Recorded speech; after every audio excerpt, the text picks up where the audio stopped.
noite a todos. Trouxe um assunto aqui que eu acho muito relevante, né? A gente fala muito, no meio espírita, se fala muito da constelação de Capela, né? E o ser humano é consumido pela pergunta, né? De onde eu vim, né? Como foi o início da criação, né? E a espiritualidade há muito, né? Deus diante de Chico já falava, né? Deixa eu tocar aqui. Já falava sobre a origem do homem, né? Sobre as verdades do universo, né? E aí Jesus disse assim: eu lhes falei de coisas terrenas e vocês não creram. Como crerão quando eu falar de coisas celestiais? Essa é a fala de Jesus quando ele fala para Nicodemos, né? E aí a gente tem aí essa primeira imagem. Eu queria que vocês prestassem bastante atenção naquele brilho ali. Aquele brilho é uma constelação de planetas e Sol, onde se origina também vida. E cada ponto de luz desse é uma estrela. Então toda vez que eu usar o nome estrela, eu estou dizendo um Sol, né? E a gente é como se fosse uma criança, né? Que o Cristo conduz, como conduziu nós para cá. E ali a gente tem algumas constelações. E aí a gente começa assim: Sistema Capela. No meio espírita se fala planeta Capela. Na verdade é um sistema binário. São duas estrelas, são dois sóis juntos, girando, e vários planetas em volta desse sistema. E a gente dá o nome de espiritismo científico, que é ir aprofundar esses conhecimentos fora da Terra, entender como acontece. É isso que eu estou dizendo que é o sistema de Capela. São duas estrelas. Observem que os tamanhos são diferentes, as cores são diferentes, porém essas duas estrelas, em volta dela, orbitam um número incontável de planetas. E segundo a espiritualidade, nós na Terra somos degredados no sistema de Capela, um dos sistemas. Significa que o planeta que orbitava esses dois sóis, quando entrou no estado de regeneração, quando entrou no estágio mais avançado, precisou fazer uma limpeza daqueles que não mais conseguiram encarnar lá. Adivinha, vamos nós aqui. Então esse sistema, ele não tem um Sol como o nosso Sol, ele tem dois sóis, maiores e mais brilhantes do que o nosso. A gente já não está aguentando o calor aí, né? Imagina um planeta iluminado por dois, maiores e mais brilhantes. Então gravem isso. Isso é o sistema Capela, né? É um sistema onde duas estrelas são orbitadas por vários planetas com vida inteligente e mais avançado do que o nosso. Aí nós vamos aqui para esse sistema aqui, ó. Aqueles dois sóis que eu mostrei para vocês, aqueles dois sóis aqui, ó, eles estão, isso existe, sim, a ciência inclusive já confirma. Se eu pegar um telescópio e for lá para fora, eu vou ver essa imagem aqui. Está aí o firmamento, está aí o céu. Está vendo ali o nome Capela? Aquele pontinho é as duas estrelas que eu acabei de mostrar para vocês. Isso a ciência já provou e já conhece esse sistema há 4.500 anos atrás. Foi visto pela primeira vez lá na Babilônia, a gente vai ver. Aí tem ali, ó, constelação de Concheiro ou Auriga, que é a constelação de Capela, que é o nome científico dela, constelação de Concheiro. Observem ali aquele nome ali, ó, Cão Menor. Ela é a de Touro, foi chamado de Cão Menor, mas é a constelação de Touro. E aquela de Órion. Observem ali que a gente tem Órion, Cão Menor e Capela. Vamos fazer esses 3 pontos. Eu vou falar um pouquinho disso aí, para a gente poder entender um pouco mais. Então, olhando para o céu, eu vou ver isso. A olho nu não, mas no microscópio, no telescópio eu vou olhar, vou enxergar e vou ver aqueles dois sóis que o homem só vê o brilho. Ok?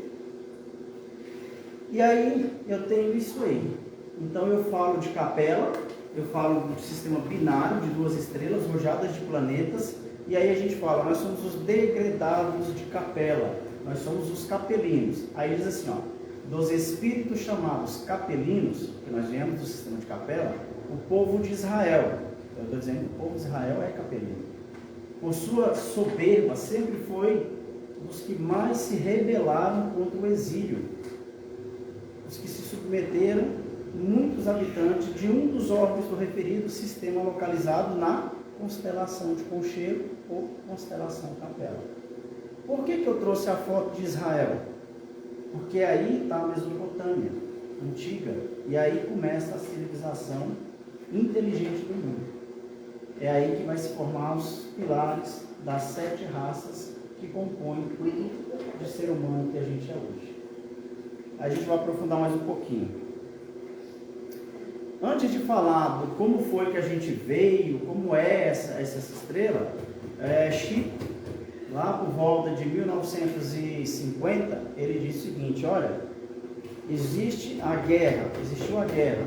Muitos aqui, exemplo do Júlio, né, da época de 1944, teve a Segunda Guerra Mundial. E a Segunda Guerra Mundial varreu o planeta com várias mortes em massas.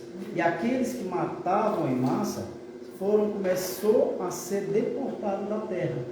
Porque do momento que eu saí de Capela, que eu vim para a Terra, tem aí muitos bilhões de anos.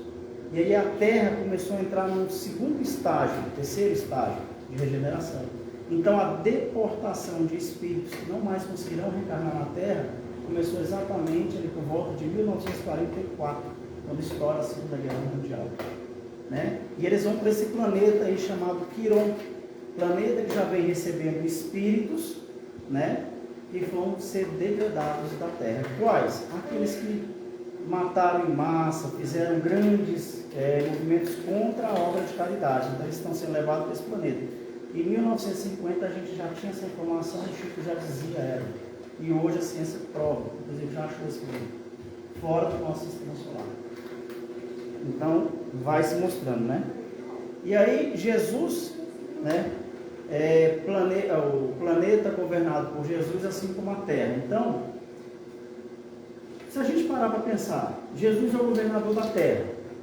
Então, quando nós viemos para a Terra, Jesus estava aqui? Não. Jesus era governador de um planeta, daquelas 2 estrelas binárias girando. Um dos planetas era governado pelo Cristo. Era não, é governado pelo Cristo. Porque Cristo fez uma promessa para nós, que viria e nos acompanharia até que o último se elevasse. Então ele já nos acompanha de lá. Ele acompanhou a vinda da gente para cá. E Jesus governa 4 planetas. Um em Capela, que é o que a gente saiu e veio para cá. A Terra. Governa um na constelação de Sírios, que fica do lado da nossa. E governa um outro planeta que está sendo formado. Então, um em Capela, um em Sírios, um em Órion, Quiron e o outro que está sendo formado. 5 planetas, a espiritualidade já sabe que são governadas pelo Cristo. Então, a gente entende que Cristo estava conosco em Capela, e assim como todo pai, irmão maior acompanha seu filho, ele está acompanhando. Ele está nos acompanhando. E assim como ele está já acompanhando os que estão em Quiron. Quiron hoje é um planeta sempre primitivo, e os humanos que estão reencarnando lá, saídos daqui e de outros sistemas, está exemplo do que o homem enfrentou na época de Noé. Aquele homem sempre primitivo. Está nesse estágio lá. Esses planetas é mais evoluído que nós aqui? Capela, eu vou chegar lá assim. Capela já muito mais evoluído. Capela já é um mundo feliz. Na época que nós saímos de lá, ainda era um plano de provas e regeneração, provas e expiações, entrando no plano de regeneração. Assim como o planeta Terra está agora. No mesmo momento, a gente agora está saindo para Quiron, como se fosse a Terra quando aqui a gente chegou. Exatamente isso. Ok? Aí nós temos aqui, Jesus Cristo governa 4 planetas, um na constelação de Capela, um na constelação de Sírios, e um novo planeta que é o Comando, tá? Que a gente já comentou. Eu antecipei a tela. Aonde que tem essa informação? Bom, no livro A Caminho da Luz, de Emmanuel, informa sobre a reunião do Cristo com outros Cristos planetários. Olha que outro tabu. Significa que cada planeta que existe tem um Cristo para ele. Então, quem acredita que só existe um Cristo, é porque precisa expandir a mente, porque existe um Cristo para cada planeta, né? E aí esses Cristos, no sistema solar, o nosso sistema solar tem 8 planetas. Cada um tem um Cristo. E eles, cristos desse sistema solar respondem a Deus. E eles se reúnem. E isso aconteceu 3 vezes. Quando? Na formação do nosso planeta, os cristos se reuniram. Depois, quando decidiu-se que Cristo viria à Terra para pregar o Evangelho. Depois, o terceiro encontro, em julho de 1969, no ano que o homem pisou na Lua. No ano que o homem pisou na Lua, o homem já detinha a bomba atômica, já estudava a bomba atômica. E aí isso preocupou os cristos de outro planeta, porque a bomba atômica pode dizimar o planeta. E atingiria os outros planetas também. Porque se o nosso planeta se explode, os outros planetas também se sentirão. Então foi feito um concílio de cristos, e essa reunião, ela tem até um livro que explica essa reunião, e nessa terceira reunião, Chico Xavier, o ministro do nosso lar, e André Luiz participaram dela. Eles tiveram a honra de assistir essa reunião. Eu até tenho uma palestra que fala sobre essa reunião. E assim, acho que eu me emociono muito quando eu lembro quando Emmanuel conhece Jesus na beira do lago de Genezaré. Quando Emmanuel vai atrás de Jesus. É uma passagem muito linda. Mas no dia que eu li isso aí, a descrição dessa cortejo, quando abre as portas e Cristo adentra, junto com os outros Cristos, diz que é a visão mais esplendorosa que o ser humano possa ter. Então, isso aí, bem tranquilo de ver. Bom, agora a gente volta lá para a capela, aquelas 2 estrelinhas rodando, a constelação de Auriga, que é a constelação de Capela, né? Ela diz o seguinte, eu vou fazer um pequeno desenho aqui, só para a gente situar. Acho que não vai precisar, não vou falar assim, fazer o desenho que eu falou, vai prestar atenção. Então significa assim, nós temos a constelação de Órion, que fica aqui, temos a de Touro, que fica aqui, e temos a de Capela, que fica à esquerda das 2 constelações. E essa constelação de Órion, ela é muito importante. Por quê? Porque ela tem essa estrela chamada Betelgeuse, uma estrela gigantesca. A estrela é um sol gigante, muito maior que nós. E essa estrela ainda é acompanhada por essas 3, a gente sempre fala, as 3 Marias. Olha para o céu e fala as 3 Marias, né? E as 3 Marias, os nomes delas são Alnitak, Alnilam e Mintaka. São 3 estrelas, são 3 sóis que não são da nossa cor, do nosso Sol, mas são muito maior do que o nosso Sol. Mas muito menor do que essa estrela chamada Betelgeuse, que a gente vai ver aqui. E aí ele fala aqui do lado, ou seja, está dizendo, Órion está aqui, Touro está aqui e Capela está aqui. E a gente, para não ficar só falando, porque é difícil falar isso, né? A gente começa a mostrar aí. Então a gente pegando um telescópio, olhando para o céu, nós vamos ver aquela formação ali. Aquela ali é o que a gente vai ver. Esses pontos são estrelas. Para ficar mais fácil, a gente fez aqui a constelação como o homem enxerga. O homem grego enxergou dessa forma.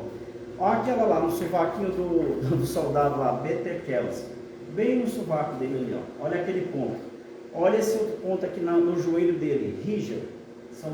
Cada ponto desse é um sol, uma estrela, né? Aí chama do cinturão de Órion, porque são as 3 Marias, está vendo ali? No cinturão de Órion está ali as 3 Marias. Aí a gente vai falar dessas 3 Marias, dessa Betelgeuse e dessa Rígel, que são estrelas que é precedido de Capela. Estão muito próximo de Capela, né? Para ficar mais claro, a gente fez assim. Então tá aí as 3 Marias. Olha o nosso Sol, aquele pontinho pequenininho ali é o nosso Sol. Olha as 3 Marias, o tamanho delas. Aí fala assim, nossa, mas o Sol é amarelo. Bom, isso a gente vê em outro momento, mas existe verde, vermelho, lilás, laranja e branco. Essas são estrelas que começaram amarelas e hoje estão assim. E o nosso Sol vai para isso aí também. Tá? Depois eu explico isso aí. Mas olha para vocês verem a insignificância do nosso Sol. Perto disso. E isso não é o maior. Isso é só o pequeno, o começo. Olha a Betelgeuse. Lembra da estrelinha no sovaquinho lá do soldado? Eu falei assim, olha aqui essa estrelinha lá no sovaquinho. Olha o tamanho dela. Essa linha ali, está escrito Sol. Esse círculo é todo o nosso sistema solar. olha o tamanho da estrela, é muito maior do que o nosso sistema solar inteiro. Isso é para a gente ter uma noção. A gente pensa que é alguma coisa. Para a gente pensar que a gente tem tamanho. Isso é um tamanho considerável e não é a maior. Tá? Aí tá as duas constelações, Órion e Touro. E Capela vai estar ali, ó, no rumo daqueles 50 ali, mais ou menos naquela direção. Então de Capela ele consegue enxergar muito claramente essas duas constelações. Por que eu estou insistindo nessas constelações? Porque elas interferem no sistema de Capela. Porque Capela assiste tudo que acontece nessas constelações. Eles enxergam, se comunicam e interagem com essas constelações. E elas estão próximas de nós. Qualquer telescópio simplesinho você consegue enxergar isso aí. E aqui está lá elas de novo. Ó. Se eu olhar, estão elas aí e Capela ali na parte de baixo. Ok? E aí lembra da estrela Betelgeuse, que é maior do que o nosso sistema solar? E se eu mostrasse essa Antares para vocês? Bem maior. Isso é um Sol. Se isso é o tamanho de um Sol, o nosso Sol está ali. Alguém está vendo o tamanho do nosso Sol ali? É imperceptível. Um grão de poeira. E esse Sol tem um sistema solar que a gente desconhece. Lembra daquela Rigel que ficava no pé? Olha o tamanho dela ali. Ela é uma estrela azul também. Então, isso é o maior que existe? Não, nem de longe é o maior que existe. Isso é só o que o homem já tem catalogado, mas não é o maior. Existe coisa muito maior ainda. Mas deu para entender o tamanho? Ó, aquela estrela vermelha é uma estrela que ela está se transformando, mas é muito, muito maior que o Sol. E se comparado a Antares, olha o tamanho que ela fica. E aí, nós somos grandes coisas? Somos filhos de Deus. Estamos caminhando. Bom, acima, aí, aqui eu já falei, né? Mas vamos só repetir. Então, constelação de Capela, esse nome Capela ou constelação de Auriga vem do latim, que em português é conhecido como constelação do concheiro, que significa cabra pequena. Na antiguidade foi esse o nome que deram para ela, né? Nas épocas clássicas, essa estrela de Auriga foi chamada de Amaltreia. E olha que esse nome deixa uma pista. Lá no final, quem prestar atenção vai entender esse nome aí. Essa estrela, para a mitologia grega, babilônica, ela dizia que era a estrela que amamentou Zeus, quando bebê nos céus. Zeus era, segundo a mitologia grega, o pai de tudo, representa a figura de Deus. Então, eles já começavam a imaginar. E seu tamanho, agora eu estou falando da estrela de Capela, daquelas duas estrelas, uma amarela e uma branca. Uma é 16 vezes maior do que o nosso Sol, e outra é 18 vezes maior do que o nosso Sol. E aí, volta nessa informação aqui. O primeiro registro dessa constelação foi achado nos registros babilônicos 4.500 anos atrás. Jesus passou pela Terra 2024 anos atrás. Então já tinha lá essa configuração e essa informação. E o que é essa Capela Auriga, né? Ela foi baseado esse nome numa biga do grego romano, que é aquele carro com duas rodas e um cavalo puxando, dois cavalos puxando, duas rodas e um soldado em cima. Aquilo era o que era mais avançado, eles entendiam que aquilo era muito avançado, e por isso deram o nome dessa constelação de Capela. Agora olha que interessante, lembrando de novo da constelação de Capela, se você olhar ao sul de Capela, ou seja, abaixo de Capela, ela tem mais 3 estrelas, então eu tenho duas, formam Capela, e do lado tem mais 3 estrelas que dão um conjunto muito maior ainda para Capela, né?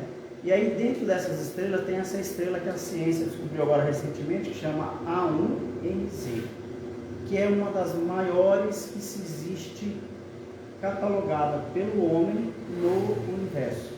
Ela tem 2.700 vezes maior do que o Sol. Está muito próximo de Capela. Imagina quantos milhões de planetas deve existir. É aquela que você mostrou agora mesmo. É aquela Betelgeuse e Antares fica poeira cósmica perto dessa. Como? Assim, ó. Então ali a gente vai ver o nosso Sol primeiro. Está lá, imperceptível. Aí nós vamos ver a Rigel, que é aquela que ficava no pé. Aí nós vamos ver Aldebaran, que é uma estrela da constelação de Touro, que é muito maior que o nosso. Aí nós vamos ver essa Stol, que é essa azul. Aí nós vamos para essa segunda, que já é maior do que todas. Vamos para V354. E temos essa aqui que nos cosmológicos chamam ela de VY do campo maior. Por quê? Porque ela é gigantesca. E agora, esse estudo foi montado, eu só não consegui trazer ainda. Existe uma outra que é muito maior. Os instrumentos terrenos são incapazes de medir o tamanho dela. Que é uma que está na constelação há 150 anos-luz da Terra. Ela é tão grande que o brilho dela, eles não conseguiram fechar o brilho para saber o tamanho. Essa fica igual um grão de poeira perto dela. E essa é a maior registrada até agora. Aí você vê que o Sol desse tamanhozinho, tem um mundo velho de planeta em volta. E essa.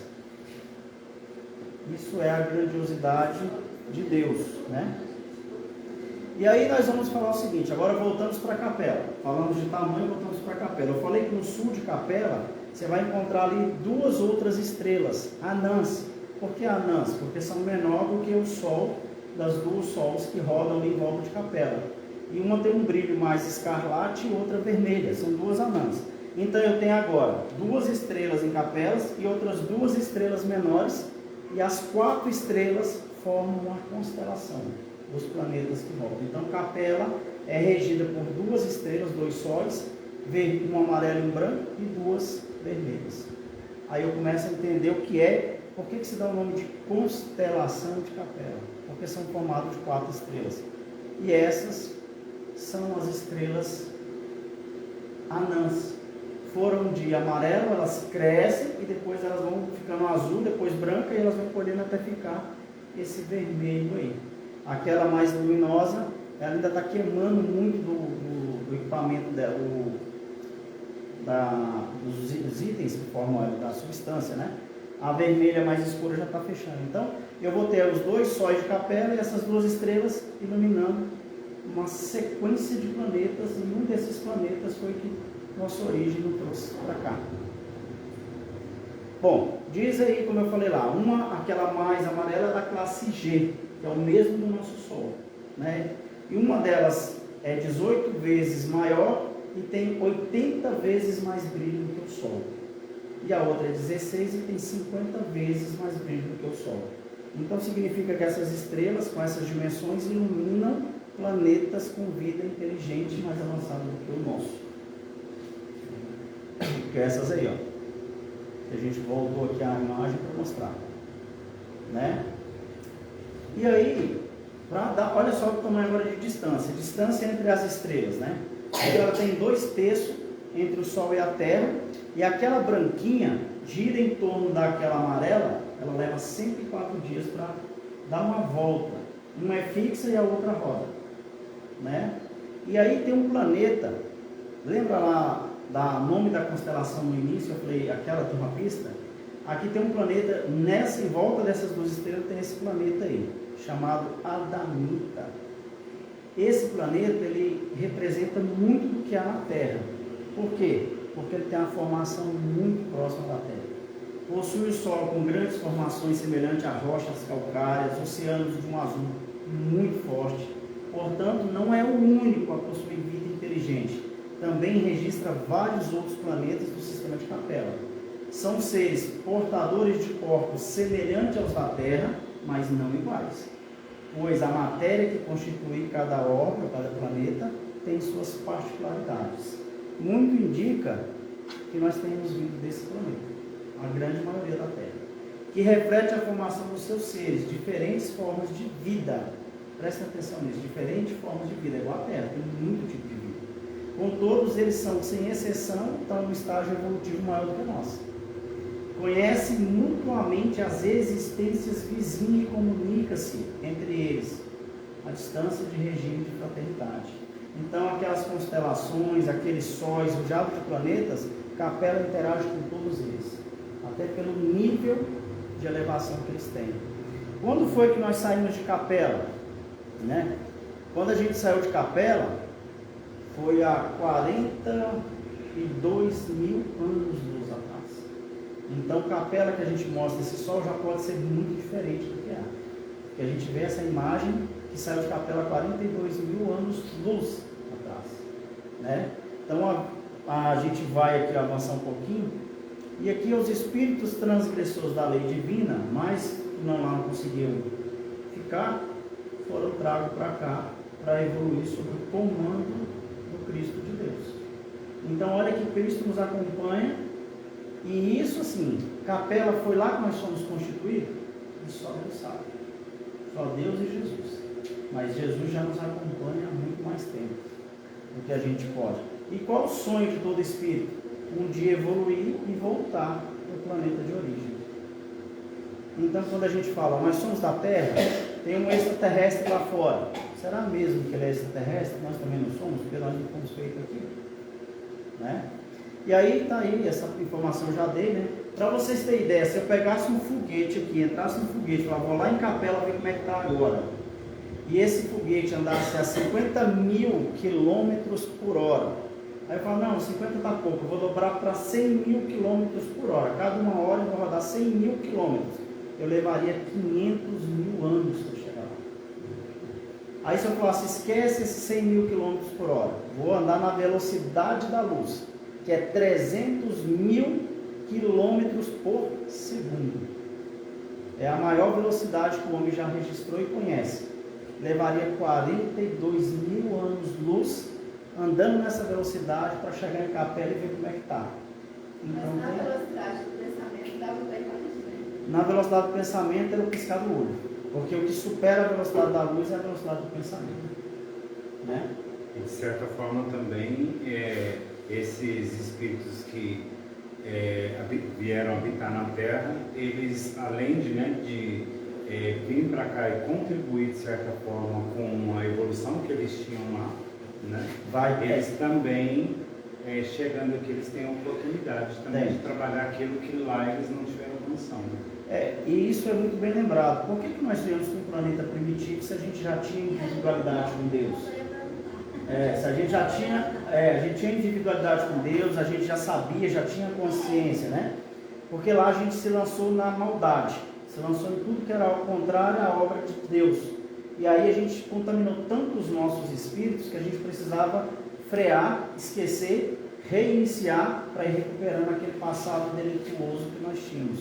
E aí a gente chegou aqui com uma coisa que o Edu falou. Nós tínhamos o conhecimento, só que nós não tínhamos a capacidade de usar o conhecimento todo. Então por isso aos poucos o homem vai se descobrindo o fogo, a roda, começa a pensar em casa, começa a pensar em construção, começa a pensar em plantação, começa a pensar em conjuntos familiares, e aí o homem ganha o conhecimento, exemplo da criança no estado da criança, para ganhar maturidade, e aí chegar no momento que nós estamos hoje, que é lidar com as nossas provas morais, é lidar com o nosso subconsciente culpado, porque agora a gente tem consciência, agora a gente dá conta de lidar com o passado delituoso que a gente teve, principalmente aquele que já conhece o Evangelho. Então ele já conhece e já sabe, sou culpado, mas eu não vou viver na culpa, eu vou viver na correção, na caridade e na fraternidade. Daqui nós vamos acompanhar esse planeta até ele entrar no estado de regeneração, que o planeta ele vai primitivo, provas e expiações que nós estamos, depois ele passa para a regeneração. Na regeneração existe o mal ainda, mas não domina mais. E aí a gente começa a ver mais contato com a espiritualidade. E depois nós partimos para um planeta chamado Planeta Feliz, que é onde Capela está agora. Capela hoje é um planeta feliz, onde não existe mais o mal, só existe o bem. Essa questão, né, professor? Realmente quem fala muito isso é evangélica, essa questão de Jesus vai voltar. Já voltou. Jesus já voltou. Tipo assim, as pessoas acham que Jesus vai voltar em carne, reencarnar. Isso não vai acontecer. Pelo menos no que a gente entende, Jesus não passaria pelo desprendimento de voltar a reencarnar. Ele pode voltar como ele já voltou. Como? Pelo amor, pelo coração. Ele volta para nos ensinar a amar, mas agora de uma maneira mais, que a gente está mais preparado para esse amor. Então Jesus já voltou em cada um de nós, porque ele tem a mesma centelha divina de Deus em nós. Mas voltar ao Jesus reencarnar na Terra, até então não tem nada que se comprove, que se garanta que isso vai acontecer materialmente. Mesmo porque, da forma que é colocada a volta dele, é uma forma meio Tipo assim, ó, Jesus veio para arrebatar os bons, os outros vão ser massacrados. Exatamente. Isso não condiz com o amor de Jesus. Aí fica para a ciência 3 perguntas. Se eu preciso de 42 mil anos para chegar em Capela, a primeira pergunta é: como eu vou fazer para chegar na velocidade da luz? O homem não domina essa tecnologia. Segundo, como voltar à matéria inicial após a viagem? Porque tudo que você acelera na velocidade da luz, ele deixa de ter forma. Ele vira energia, ele vira luz, ele vira fóton. Então, se eu acelerar qualquer coisa na velocidade da luz, ele vai perder a forma dele. Porque ele tem que ser luz para viajar nessa velocidade. E depois, como eu vou viver fisicamente? Voltar lá e voltar ao que eu era 42 mil anos depois. Então, essa pergunta fica para a ciência. Aí, quem responde? A espiritualidade, que é o que a nossa irmã falou. Eu posso ir na velocidade da luz, mas eu posso ser um espírito iluminado e piscar o olho lá no projetar. Para isso eu preciso ser bem iluminado. A nível de Jesus está bom, consegue. Os outros a gente vai demorar um pouquinho. Tranquilo até aqui, Júlio? Tá. Dá para entender? Sim. Bom, como a gente ainda tem tempo, vai lá falar um pouquinho ainda. Aqui começa uma história muito legal. A pessoa fala assim: poxa, mas o que a gente fez lá? O que a gente foi tão ruim? Bom, a gente detonou uma bomba atômica lá. Mas existia bomba atômica, existia energia. E olha que legal, quem fez isso foi Bezerra de Menezes. Foi ele que era o presidente de um estado lá, de um planeta que foi destruído, que nós conseguimos destruir, né? E aí ele vai apertar o botãozinho da bomba atômica lá no planeta em Capela, porque estava lá em Capela Chico, Geraldo, muitos espíritos aqui famosos que a gente conhece no espiritismo, desintegraram várias vidas. E a história é longa, né? Então Geraldo, ele está lá em BH, ele dorme e tem um sonho que está no porta-aviões. Nesse porta-aviões ele é um soldado de esquadra e vê um general entrando. E aí ele começa a conversar com esse general e olha para o horizonte. Lá no horizonte ele vê que eles estão sendo atacados. Ao mesmo tempo ele vê um clarão, né? E ele fala, né? Eu vi um clarão. Daí a pouco ele sente a desintegração. Porque ele viu quando a bomba foi apertada, explodiu, viu o clarão, e ele anda aqui na velocidade rápida, né? Bateu aquele calor, desintegrou. E ele, Chico, estava junto, né? E ele diz assim: quando junto, ó, onde tinha o próprio Geraldo Lemos como principal oficial, quando juntos presenciaram ante a desencarnação pela incineração atômica, devido a uma bomba atômica disparada então pelo presidente de um desses planetas, que era o Bezerra de Menezes. Ele é que aperta o botão e ele que destrói o planeta e todos lá vão o beleléu. Aí começa a nossa história aqui. Aí fala assim: não, meu cara está falando que o Bezerra matou todo mundo. Matou, mas o Bezerra fica tranquilo, ele já passou por Vênus, já passou por outros lugares, já evoluiu, ele nem precisa mais reencarnar. Ele continua na Terra trabalhando, mas ele já recuperou os mal que ele fez lá. E aí nós vamos falar aqui uma coisa que a gente vai remeter ao Hitler. Quem viu falar em Hitler em 1940? Os campos de concentrações, tudo que ele fez, por causa desse nome aí, raça adâmica. Porque quando os capelinos chegaram aqui, eles eram os arianos. O que é o ariano? Raça pura, raça branca. Tinha essa ideologia boba e o sonho do Hitler era achar a Arca da Aliança, extirpar tudo que não fosse branco, olho dos olhos azuis, para que ele achasse a origem da raça adâmica, que eram os primeiros capelinos que aqui chegaram. Esse era o objetivo de Hitler, ele procurava a Arca da Aliança. Um dia eu vi uma reportagem falar disso, né? Então aqui, no início de suas reencarnações, eram tempos novos, épocas de contribuir, praticando o bem, fazendo prosperar o bem da humanidade. Precisavam ser dominados por mentes mais inteligentes, como você falou. Eram mentes mais inteligentes e primitivos aqui no planeta.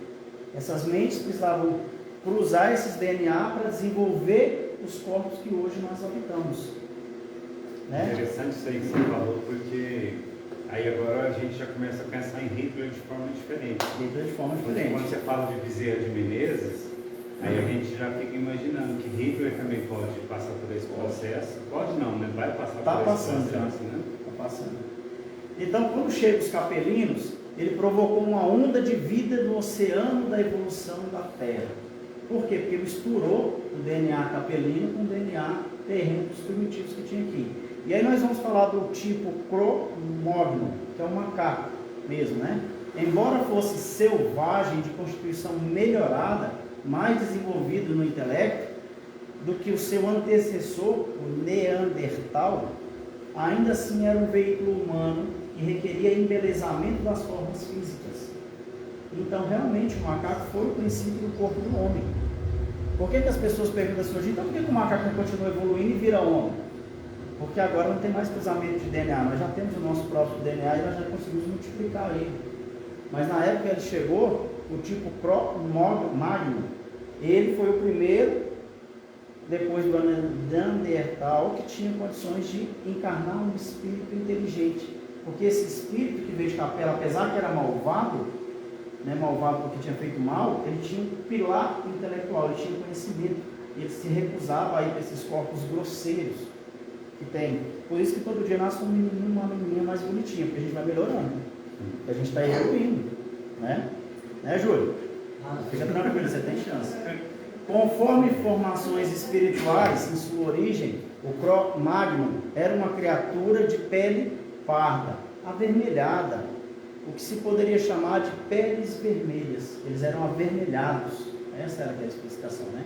De porte, olha só como é que eles eram: porte grosseiro, alto, bruto, com ossos grandes, tinham olhos bravios, caráter agressivo, nariz grande, queixo largo, cabelo escurecido. Olha, eu tô lembrando de alguém. Isso aí era a descrição do que deu o corpo para que a gente pudesse ir misturando e ir crescendo, né? E aí a mistura do DNA dos capelinos modificou o corpo espiritual, trouxeram um novo homem que passaria a habitar a terra. De várias cargas genéticas trariam as cores dos componentes das raças brancas, amarelas, negras e as variantes que aqui já existia, o avermelhado e o moreno, acinzentado. Então o cara vem dizer que o negro é inferior, lembra da escravidão, da ridícula época da escravidão? É a mesma origem. Eu quero purificar essa miscigenação. Olha a loucura do Hitler, né? Alguém sabia disso? Agora a gente sabe, né, Júlio? Logo após a migração pelos 4 quadrantes do planeta, a raça adâmica estabeleceu-se na Mesopotâmia. Isso lá na 8ª série a gente viu muito esse nome, né? Que na extensão de terras do rio Tigre e Eufrates, que tem um dos maiores rios do planeta, né? Um chefe de uma das falanges, descendente de Sete, fixou naquela terra e renasceu por muitas vezes lá. Então agora a gente está falando dos humanos, já tem humano. E eles vão lá para esse mundo primitivo, acham o Tigres e o Eufrates, se acham ali e se fixam ali pelas belezas naturais. E um deles vai nascer, renascer, nascer, renascer, e ele seria o antecessor que se tornaria Abraão. Lembram do Abraão, dos judeus? Ele começou lá. Está passando na reforma. Tá, bem legal aquilo lá. Então, Abraão é o patriarca dos judeus e ele estava lá na Mesopotâmia, lá pouco depois que ela foi descoberta. Para a gente lembrar da história, está aí. A Mesopotâmia, e ali a gente vai ver o rio Eufrates embaixo e o Tigre em cima. Foi aí que começou realmente ao ser humano fazer a primeira comunhão entre sociedade, de viver juntos, de fazer a primeira casa, a primeira vila, a primeira plantação, multiplicação dos seres. Começou aí o berço da humanidade intelectual sendo desenvolvida. E aí depois eles saem daqui e acham que é só eles. Eles vão encontrar lá no Egito uma outra civilização que descendia dos Atlantes e dos Lemúrias. Aí é outro assunto, não dá para falar hoje, mas começou aí.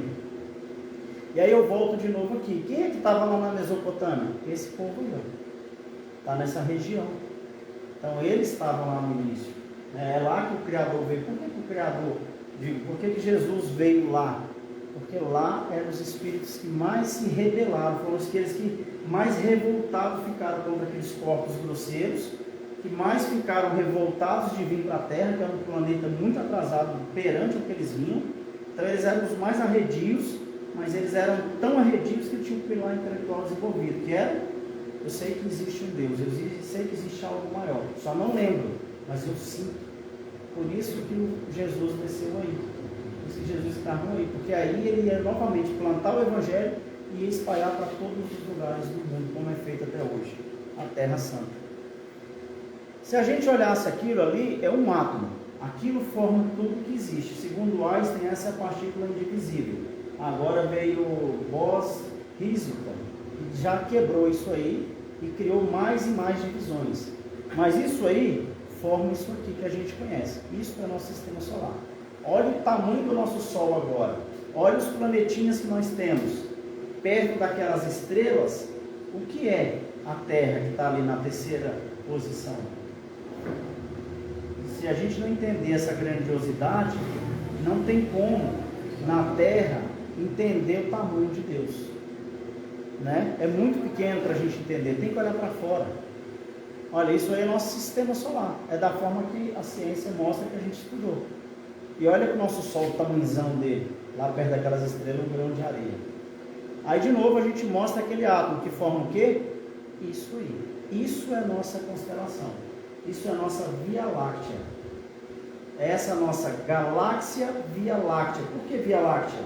Via Láctea se diz porque ela tem essa forma leitosa. Tá vendo que é como se fosse uma espiral? Aquele pálido pontinho amarelo é isso aqui que eu acabei de mostrar para vocês. Tudo isso aqui, ó. Desculpa. Isso aqui, tudo isso junto, é só esse pedacinho que está ali, ó. E olha o tamanho dessa galáxia. Para você sair daquele pontinho amarelo e for lá naquele ponto no meio que ninguém sabe que tem, leva 104 mil anos-luz para chegar lá.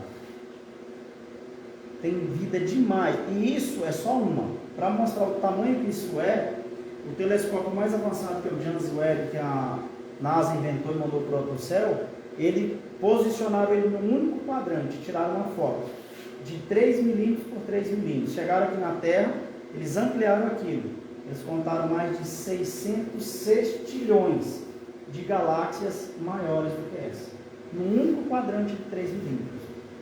O ser humano, se o ser humano olhar para o céu, ele consegue abrir a lente dele e ver 14 mil anos, de uma ponta na outra.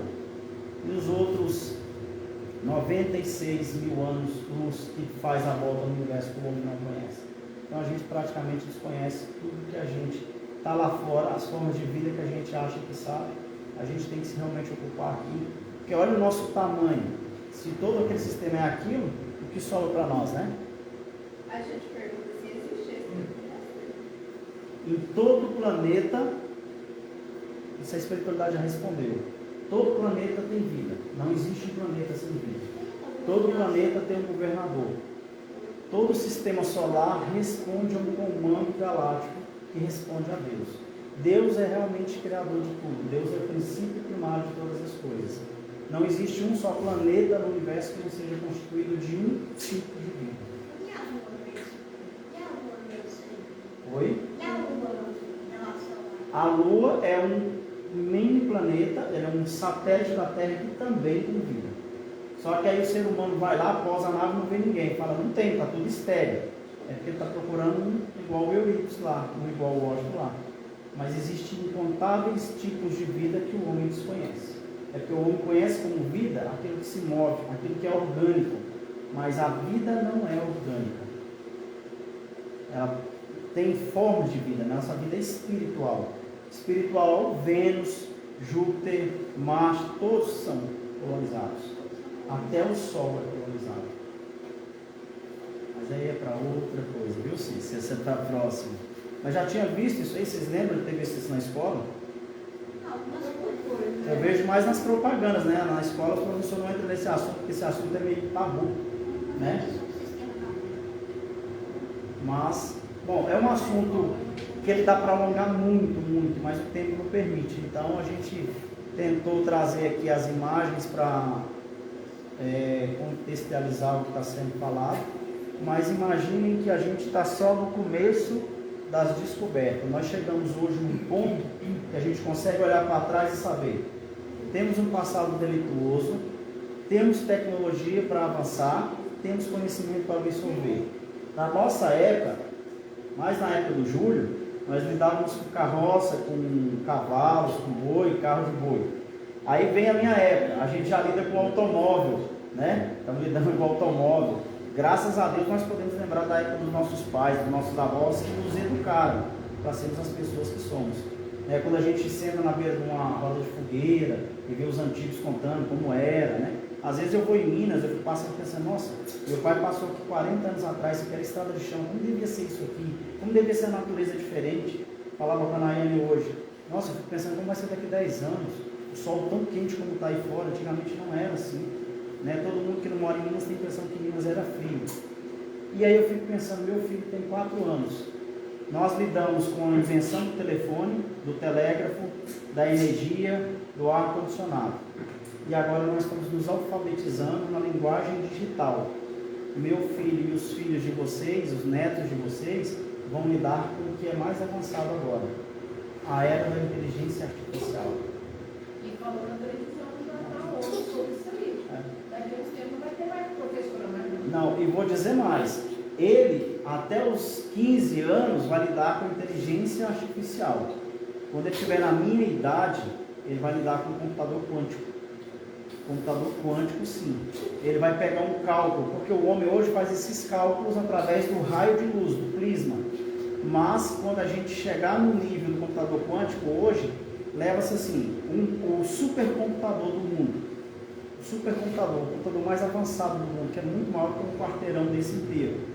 Trabalhando para calcular uma fórmula que o Bose de Gibson, que é uma fórmula que eles querem saber uma distância, leva 48 anos para calcular.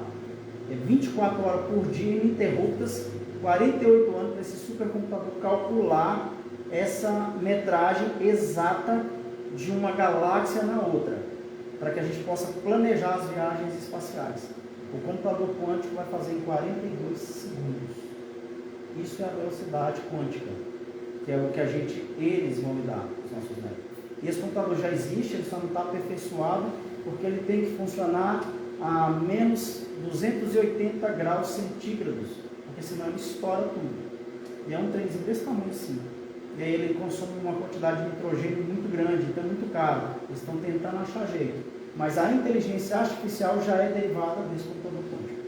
Já deriva dele. O que é quântico, para a gente não ficar falando aqui grego para todo mundo, né? Imagina que você tem um triângulo nessa posição assim, e aí vem uma informação, uma única informação, ele vai bater aqui, e ele vai partir para duas partes.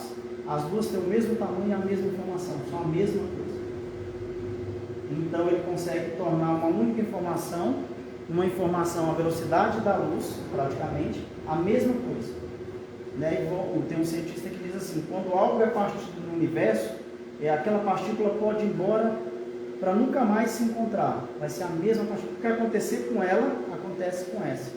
E a espiritualidade provou isso. Então, assim, tem uma partícula que está a 100 anos-luz da Terra. O que acontecer com ela, acontece com essa, porque é a mesma partícula.